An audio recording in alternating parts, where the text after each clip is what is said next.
express my point and get my point across. Whoever wants to hear it, fine, you doesn't, that's perfect. But why should I deface a place where it's utilized to pay respect to those people that have fought for my freedom of speech? You know, if you don't have any other means in which, if you're afraid to talk, or, well, write on a piece of paper or something, but why destroy, even if it's just for a little bit of time, deface something that other people have worked too hard to pay for?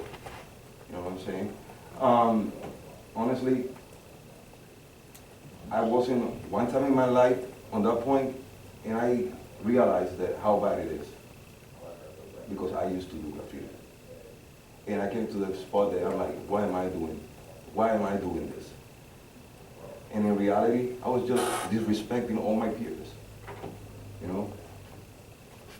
It should be researched, and whoever don't want to, if it goes through, well, it goes through. So, but I think with own limitations, it will be a good thing too.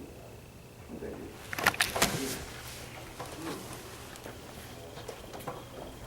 Alan Gibbets, Swansea, New Hampshire. Forgive me if I seem jumbled. I'm not nervous, quite honestly, I'm angry.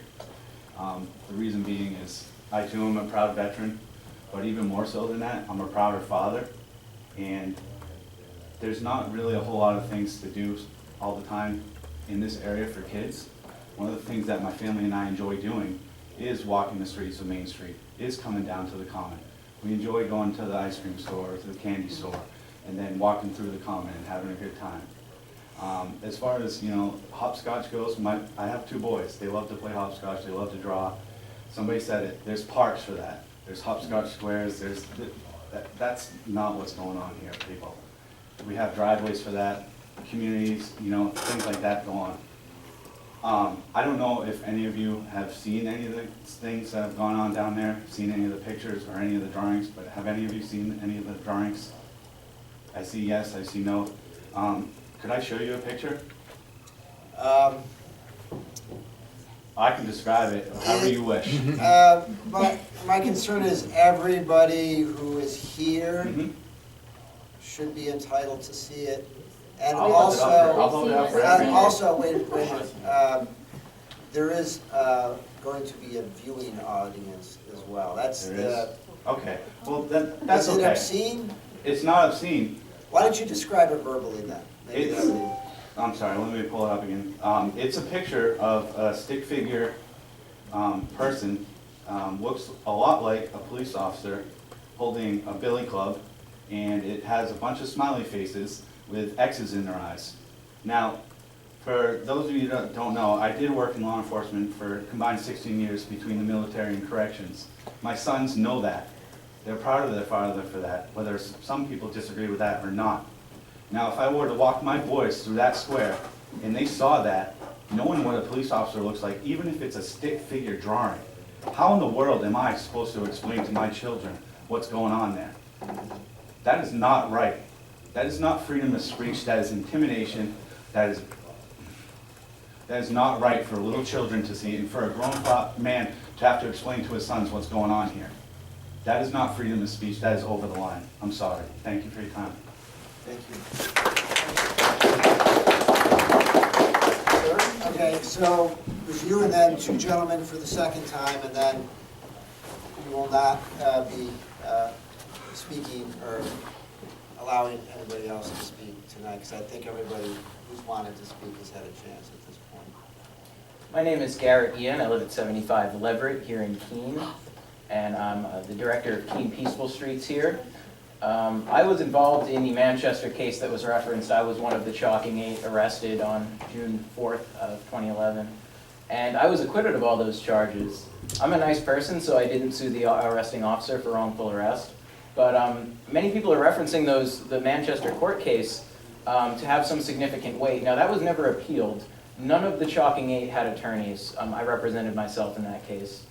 On appeal, I believe that their convictions for chalking would have been thrown out. They were convicted of chalking a retaining wall at the Manchester Police Department. Now, this wall would have naturally been washed away by rain, had it rained, Instead, Manchester Police called the fire department and tried to bill the activist for the fire department using a fire truck, which was totally unnecessary. A bottle of water would have done the job. But anyway, in that case, there are other court cases which haven't been referenced, which is why I impel people, as others have, to research the court cases behind this. Russell Means, a historical activist many people are probably familiar with from the American Indian movement, he did a demonstration one day, I believe it was on Columbus Day, where he poured fake blood on a Columbus statue. I believe he was arrested for that, and when the appeals court heard that case, that was deemed to be First Amendment protected activity because the fake blood would naturally wash away, wasn't toxic to the area, wasn't environmentally harmful. So people that are doing things that are temporary, whether or not one likes it or not, I think we should just all be respectful of that, even if we disagree, and if we do want to express that we disagree, that we do so in a respectful and peaceful manner. Unfortunately, on Monday and Tuesday, there was violence that occurred in Central Square. Many people on both sides of this issue, or I'd say all sides, because I don't want to create false dichotomies, clearly are, they're shook up about what's going on. They feel like there might be some intimidation going on. And those are the sorts of things that we need to be focusing on, not theoretical ordinances that might address the issue, but instead the cultures and the attitudes that people are bringing to the table. So in having a more open dialogue with each other, I think we can address that in a better way.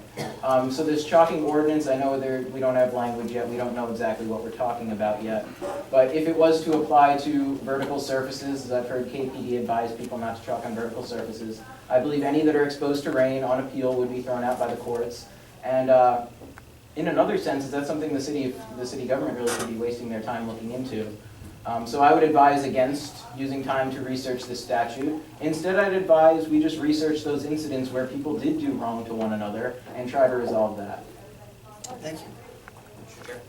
Oh, I'm sorry. Councilor O'Connor has a question.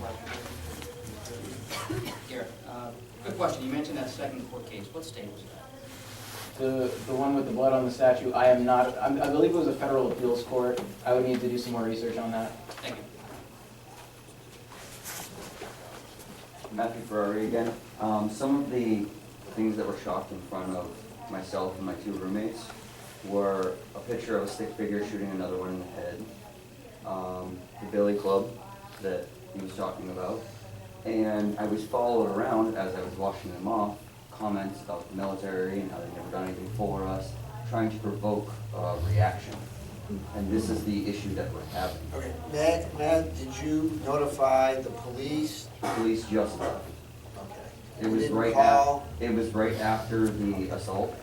We went there to make sure that there wouldn't be another issue, and that's when they started targeting us instead of the women that they were targeting before. Because they don't tend to target us as much because they don't know what will happen. So they'll go after women and follow them and harass them. Okay. I want to remind you, we're not into us and them and they or we. But I just and want- I think what you're trying to say is you support going forward? Yes, But but I that's was because using it's examples offensive? of some of the things that they're chalking Okay. are Because you find that- provoking responses, and that's what they're going for.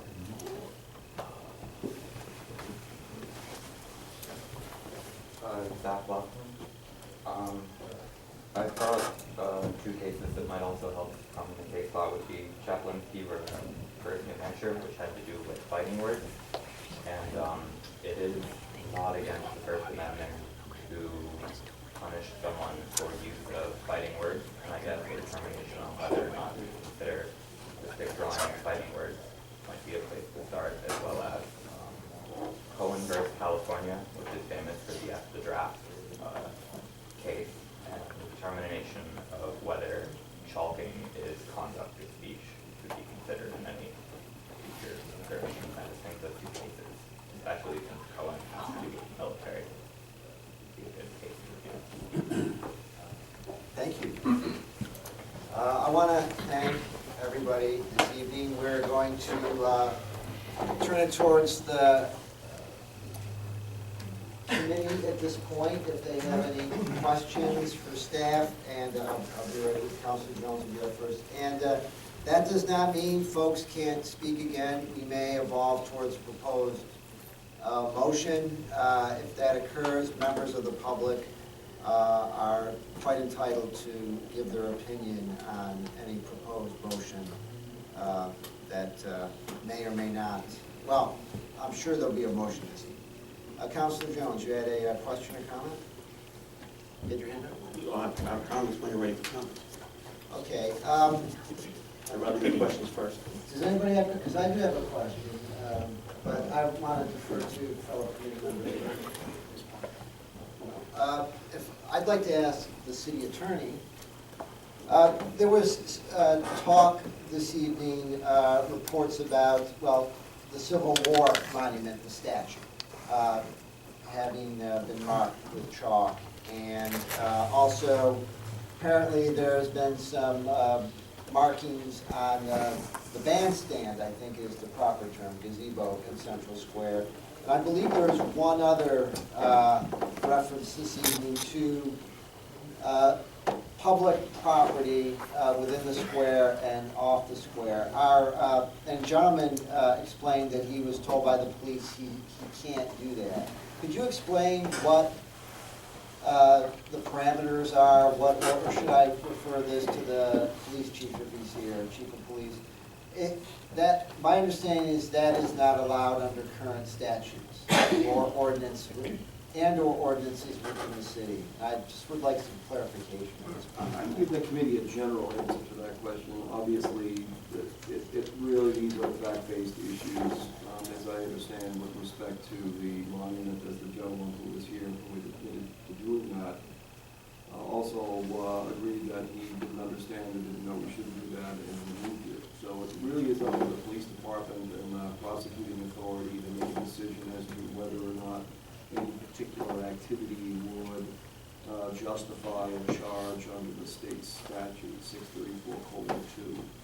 And I'd have to say probably get the similar answer from the police chief, because it really depends upon what occurs. I think it's a general statement, and whether or not it was what's pointed out here earlier, what our courts would do with this, I can't tell you that. There is a general understanding that structures, monuments, things like that should be or could be subject to the criminal mischief statute if people were to exercise a graffiti aspect of that. Whether or not the courts would conclude that chalking rises to that level